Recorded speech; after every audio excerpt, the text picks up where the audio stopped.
सन्तानस्य च रक्षकाः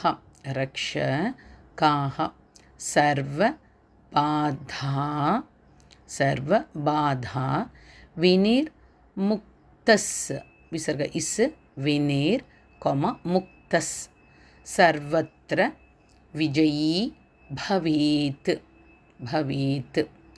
सन्तानं प्राप्यते नूनं सन्तानस्य च रक्षकाः सर्वबाधा विनिर्मुक्तस् सर्वत्र विजयी भवेत्.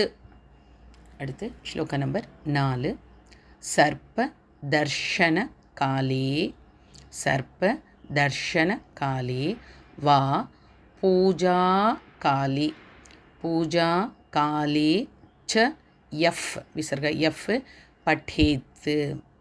पठेत् तस्य विषभयं नास्ति सर्वत्र विजयी भवेत्.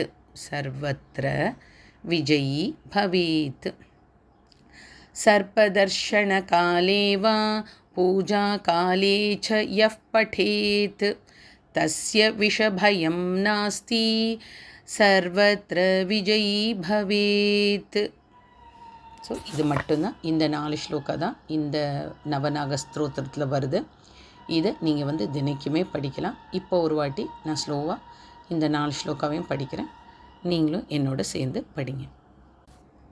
அத நவநாகஸ்தோத்திரம் अनन्तं वासुकिं शेषं पद्मनाभं च कम्बलं शङ्खपालं धृतराष्ट्रं तक्षकं कालीयं तथा एतानि नवनामानि नागानां च महात्मनां सायङ्काले पठेन्नित्यं प्रातःकाले विशेषतः सन्तानं प्राप्यते नूनं सन्तानस्य च रक्षकाः सर्वबाधा विनिर्मुक्तस् सर्वत्र विजयी भवेत्.